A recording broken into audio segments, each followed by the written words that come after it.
families from all over the world. Today, we are in our second episode of our podcast, The World Mother Kids. And today, we are going to discuss another topic that interests you as parents, which you have asked us about in our chat regarding a stage of change for our child that involves leaving the diaper.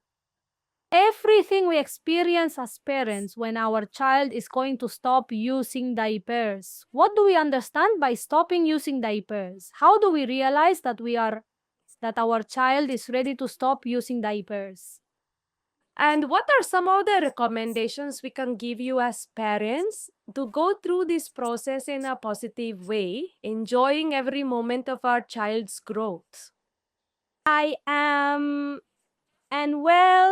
I am Miss Jocelyn, and I am here with my lifelong colleague and friend, Miss Patty, who will also join us in this episode to answer many of your questions. For example, Patty, what could we understand by leaving the diaper? The most important thing to mention is that what really marks leaving the diaper is sphincter control, which is something that is achieved. And we have to keep in mind that it will not be achieved, as the books, videos, and literature tell us, within an age range between at 2 years old, you reach the ideal moment.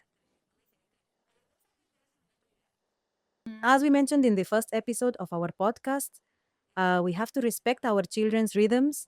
So that is the first thing we have to consider. Our children need to be ready emotionally, psychologically, and neurologically. So, leaving the diaper obviously is the way in which that sphincter control is expressed. Mhm. Of course, for example, I have a daughter, I have 3 children, and each of them went through this process of leaving the diaper in different ways. Patty, how is this process? I mean, does it happen exactly at 2 years old? Does each child have their own process? As parents, for example, if we have 2 or 3 children, should we expect each of them to stop using diapers at the same time? No. Precisely going back to what I was saying at the beginning, we have to understand each child as a different world, respect them, because yes, it is a process that often generates anxiety in parents. And what we don't want is for the children to absorb that anxiety. Is a challenge, definitely a challenge, like many of the milestones that will occur in children's development. But we must know how to support these processes always in a more assertive way. And for that, we have to be attentive to the signs. Yes, now what signs can we find or see that might be noticeable to help give us clues that the much anticipated moment might be arriving of leaving the diaper? For example, when the diaper stays dry for 2 to 3 hours, it's a good sign. When children, for example, already feel a bit uncomfortable being with a slightly loaded diaper, they no longer want to sit, or they physically express or even orally express this discomfort.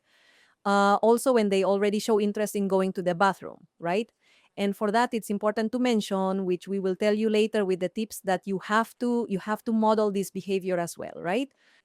So, and you see, well, these are signs, small signs that give us indications that the time has come. Sometimes they also want to pull down their clothes a bit or touch their diaper, and that's something both parents and teachers, need to always be attentive to, and that is very important. I work with 2-year-old children, and in fact, yes, in my children between 2 or 3 years old, we are already seeing some signs, and we are in constant communication with the parents so that both at home and in the nursery, this process is as natural as possible, accompanied and supported in more or less consistent ways in both environments. No, and also keep in mind that stopping using diapers during the day sometimes it doesn't align with stopping using diapers at night.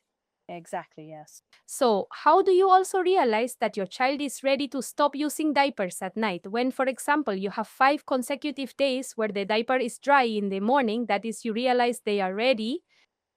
And for the nighttime issue, which is another small challenge, you first always keep in mind that it's about removing the diaper during the day. But to remove the diaper at night, for example, you also need other tips, no, such as not giving them water too close to bedtime, no. Cover, there are special protectors for the mattress. There are plastic ones and also some square diapers that you put under the sheet, like some pads, right? Yes. Now, I'll tell you that when it happened to me, that one of my children wet the bed at night, it really tires you out to get up to change the sheet and everything. At that moment, I would put a towel and have them sleep there. And then the next day, I would wash the sheet, the towel, and everything, right? But we as parents also need to rest because the pace for parents is also exhausting. And this stage sometimes creates many challenges for us as parents.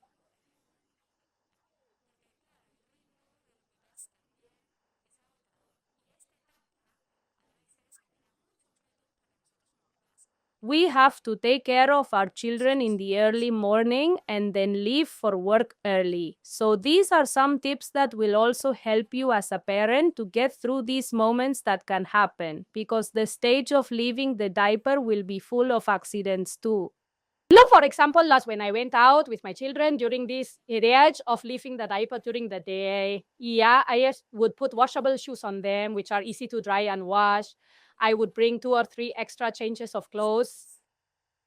And I was always on the lookout for signals. For example, if they move their little legs or if I knew they were going to play a game because we were at a birthday party and they were going to get on a ride or have a lot of fun. Before starting the game, I would say, kids, let's go to the bathroom.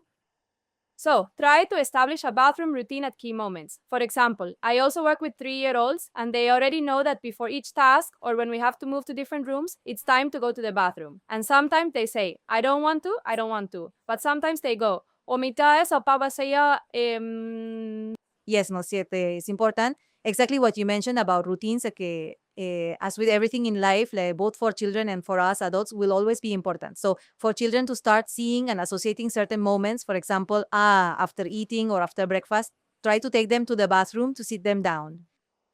It can be in the same bathroom with a special adapter, so they associate a space, a place, a moment they relate to that space. So take them after each meal, before sleeping, watch for signs, as Josel mentioned, and if they dance. It happens a lot to me in the classroom, they dance a little, and sometimes we already know that at that moment it's time to run to the bathroom. Talk a lot a lot of with the parents if they are in the school setting to make that transition together, as I mentioned before. Pay attention to the signals, establish routines, as Asu also mentioned, and have clothing that is light for them to make that transition quickly. Important if it happens or there are moments when they regress a little, there is no problem. We must try to manage the frustration that can be felt, which is valid. Let's not say it's not because it's an emotion and it's a valid too, but manage it, right? Also, don't say that comment that might slip out like it's normal. Don't worry. Simply say, oops, there was an accident. Remember that we have to try to pee or poop in the bathroom to reinforce this again and take the situation as something that can happen. And also, on the other hand, just as there can be regressions, it is always important to recognize the small achievements. Every time the diaper is dry, or they manage to ask and go, or we manage to sit them and they can go in the bathroom. Also, let's congratulate ourselves, right? Because remember that motivation at this in all ages really is very important, right? So, recognizing those small achievements is important, as well as managing frustration if the opposite occurs. No, and sometimes the process of it's easier for them to learn to pee in the bathroom, to poop.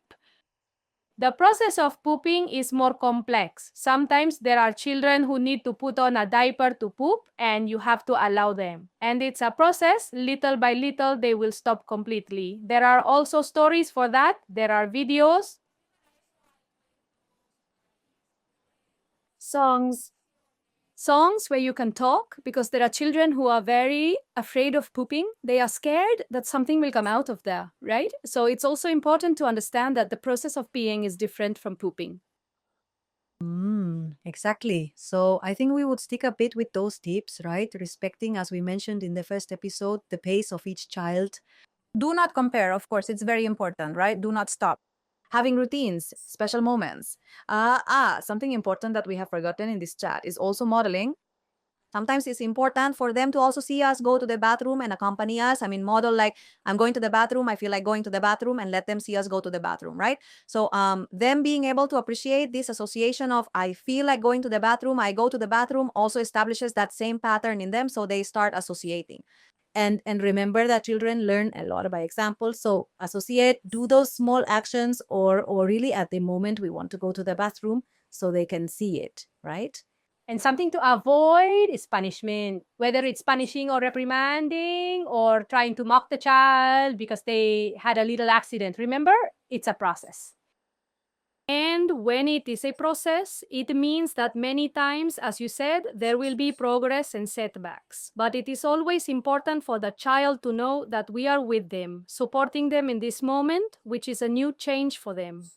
And speaking of changes, also remember that it is not ideal precisely introducing a new change, in this case, a new habit like leaving the diaper and being able to go to the bathroom at times when, for example, I make up we are moving or a little brother or sister is arriving.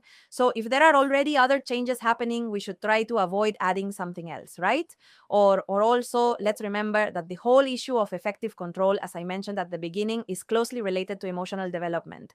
So, if emotionally there is something else being added, like the arrival of a new sibling, which is also a big challenge, and we will discuss it in a future episode, let's not try to add something else that could disrupt that whole emotional part, right? Let's leave it for another time. And remember, the ideal time is summer, I must say.